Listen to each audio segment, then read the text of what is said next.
Hi everyone, my name is Jimmy Chen. My Chinese name is Shen. I go by Jimmy. I am a PhD student in personal financial planning. I'm an instructor of 3301 online session in PFL program, Personal Financial Literacy. Um, I'm here to teach you this session in face-to-face to gain some experience, and I do appreciate any feedbacks. If you can email me, I'll talk about after the class, so to help me improve and help me to be a better teacher, I would say. So today's topic is a job change, right? We're gonna talk about what to care about in job changes, why people change job, what to think about during job change, and how to look at job change scientifically. So first, think about job change. How many of you think job change is really common and it's gonna happen to you? Raise your hand. Okay, that's quite good. Because we are in the new generation, right? The economy is moving so fast and unpredictable. We don't know what's gonna be making profit next year, and there are a lot of new industry or enterprises coming out. The people moving jobs more frequently than what people have been doing in our grandpa's generation. So the data shows that typical Americans work tenure with current employer is only around 4 years. And on average, people have around 10 jobs. So if you time 10 by 4, that's 40 years, right? So think about when you start to work when you are 25 and you retire at 65, you have 40 years of working, right? So the data is correct. And it's quite common average, right? This is a more sophisticated graph showing what percentage of people and the percentage of adults and the work tenure they have. So as we can see here, the majority of respondents work less than 4 years, and with those worked with their current employer more than 10 years, only 25% of the population. So as we can see, it's quite common, right, on average. So we are the average, right? If you don't agree with this comment, let me tell you a story. Like long time ago, British people trying to make a way to solve an issue. The goal is they want to make everyone's wage above average. They cannot do it, right? Because you divide the total people here by the number, that's the average. So you have to be in the average. So average is the reality. That's what's gonna happen to you most likely. So let's think about the reason to change jobs, right? There are two scenarios that you have to change the job. One is you want to change the job because you don't want it or you get a better opportunity, right? The other is you get fired for some reason. You have to get another job for living. So let's do a 5 minutes discussion. What are some reasons you think you need to change the job? It's not the case that they fire you. I mean, it's when would you think about changing your job? So we're gonna divide this into 4 groups, right? The first 3 rows here gonna be group 1. Everyone left. Group 2, it's the same from here. The first 3 rows. Group 3 and people left. Group 4. Get a group leader and talk about it. We're gonna go from group to group after we are done with the discussion. Go ahead. So it's a really good discussion, right? So what are some reasons we've discussed? Yeah, exactly. I think we covered the majority of the reasons that why I need to change jobs. And I find some information online. There are some reasons. I want to point out that the third one, the current job does not challenge you, is always a good reason to change a job, because that means you can do better, right? And it's always a good reason to bring up when you are interviewed by the new employer. But for the first one, you cannot stand your boss. That's a reality, but you don't want to talk about this with your new employer, because if you cannot stand your previous boss, there's a higher risk that you cannot stand your current boss. That's people. So that's the best or negative signal to the new employer. So even though that's a reality, don't talk about it or talk about it in another way. So before you want to change your job, take a pause. So that's something you need to do before you actually sign the leaving the job statement, right? You need to be prepared financially and emotionally. Talk to the family about this and make sure everyone is prepared. They know what's gonna happen, and also make sure you get health insurance coverage, or you at least know where to get it. And take the money with you. It's not about the cash on your jaw. It's about the retirement account you've been saving when you are working.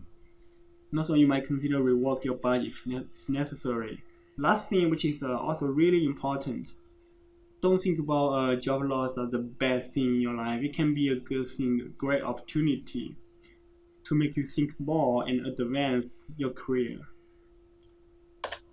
So prepare for job change. As we've been seeing in the data, right, it's not uncommon, so always be prepared for this event. Everyone can be replaced in reality. Even the president, right, they replace him every 4 years. So it's quite common. And financially, we will suggest using emergency fund. For those of you who have no idea of emergency fund is actually one important part in financial planning process. The purpose for emergency fund is to meet short-term liquid needs. Because life is uncertain, right? There's something could happen to you in your life, such as you can lose a job, as we've been talking about here, right? And also you can be in an accident that you have to buy a new car, or you have to spend a lot of money repairing a car, right? Or if something happened to your relative, you have to lend them some money. That's quite common. So short-term needs is really important, or you can get disabled, right?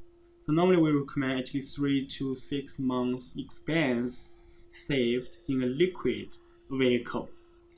So I think we covered investment last class. So what do you think? What kind of investment vehicle are appropriate for putting emergency fund into it? So any idea?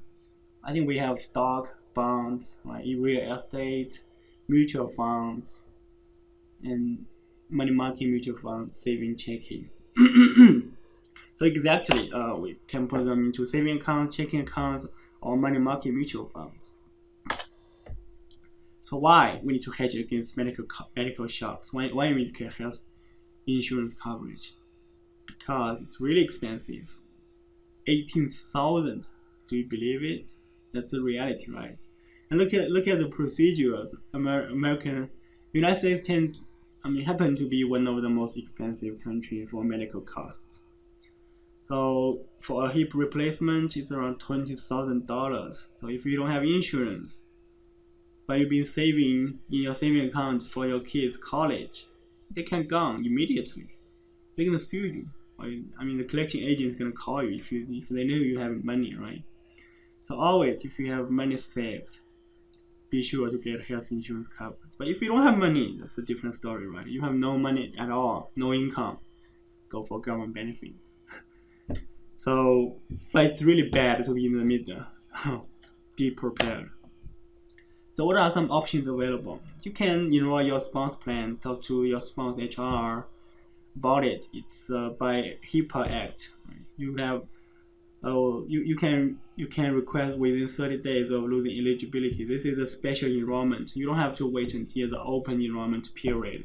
Special enrollment, you can do it anytime when you meet the eligibility.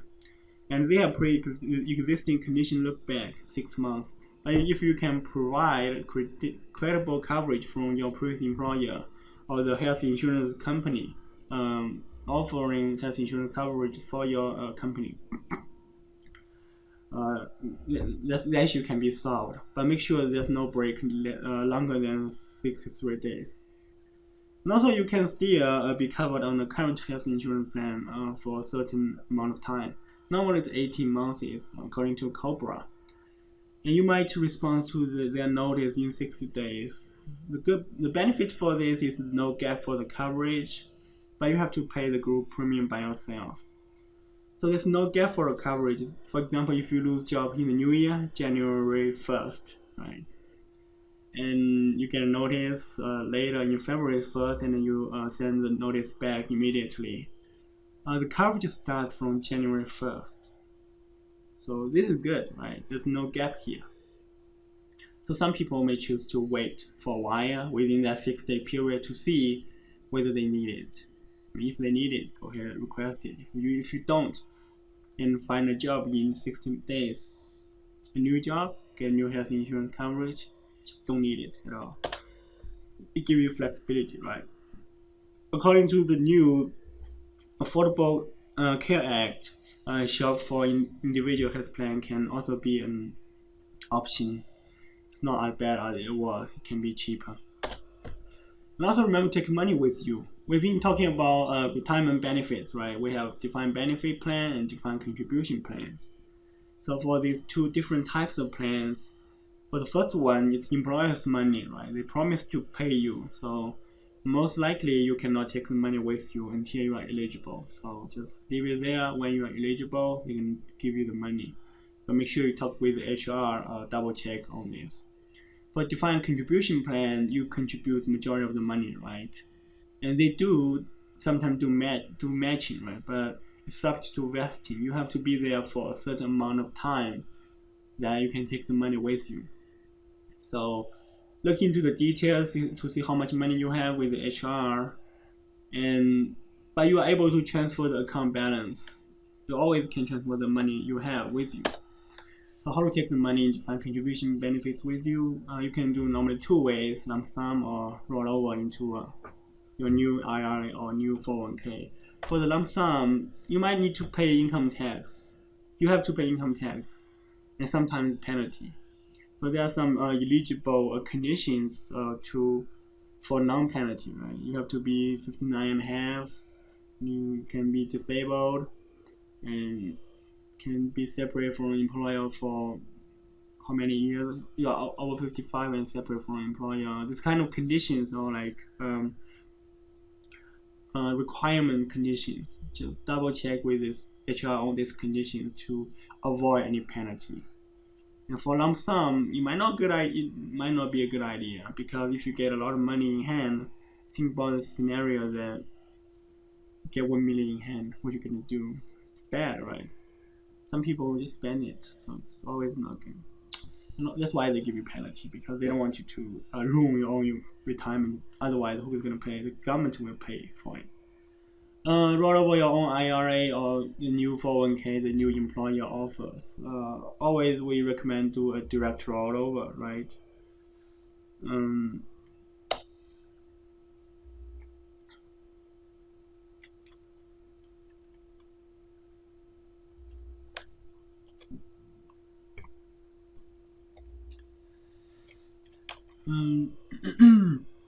Always we recommend a direct rollover, because you don't have to touch the money. Always good. If you do indirect rollover, you need to care about the time. What happens in direct rollover is if you have $100, they give you $80 because they hold $20 as a tax withholding.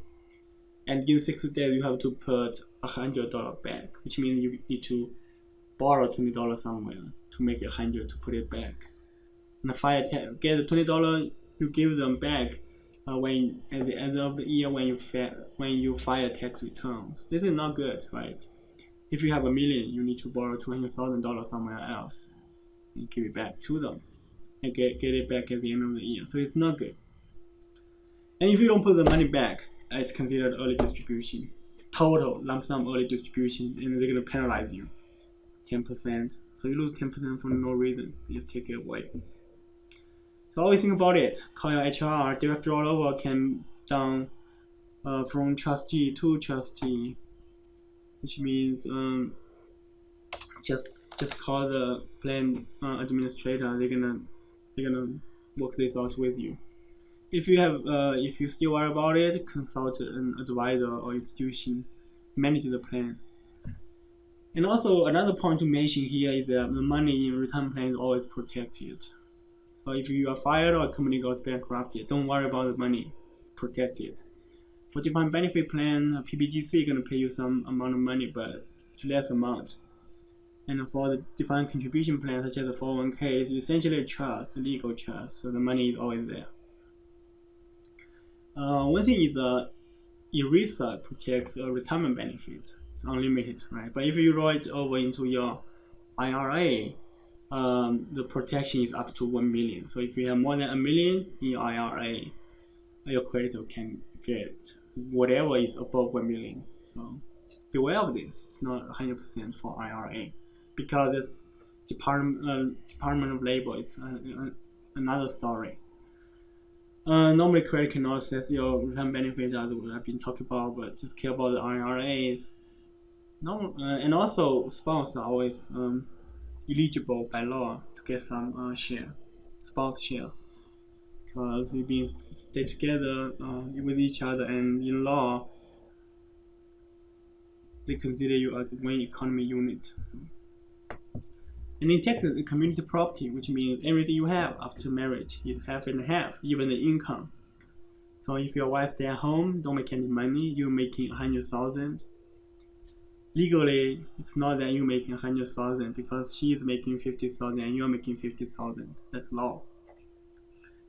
So there's no argument that I'm making money, you're not making money. We are making money together. So. And also no advance question to ask. For health insurance, questions such as when will the coverage be ended is important, and how to extend the coverage. Communicate with HR and know the timing.